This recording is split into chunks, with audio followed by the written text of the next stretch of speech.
Share ko lang itong aking experience dito sa Aurora Music Festival 2025 Day 1. Bali nga around 10 AM guys ay nakarating na ako sa venue. Pagkadating ko nga hindi pa masyadong mahaba ang pila, pero ilang saglit lang dumadagsa na ang napakaraming tao guys. Sa kanilang entrada nga ay nandito ang ating 8, tiga-4 nga bawat side.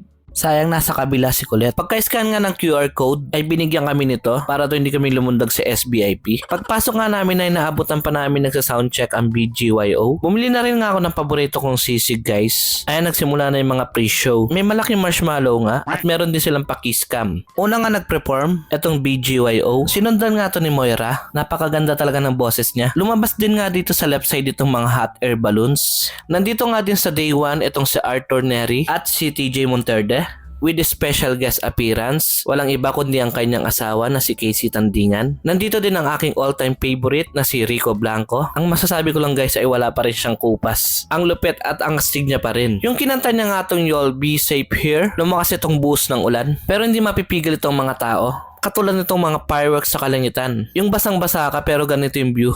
Buti nga tumila ang ulan. Inayos nga muna ng staff ang stage. Ilang sandali nga ay lumabas na ang bini. Bali 5 kanta nga ang kanilang pre-perform. Ito yung pagkakasunod-sunod. At syempre, more fireworks. Sobrang pagod nga, pero sobrang enjoy tong experience na to. Ikaw, anong kwentong Aurora mo? Share mo naman sa comments. So yun lang. Thank you for watching.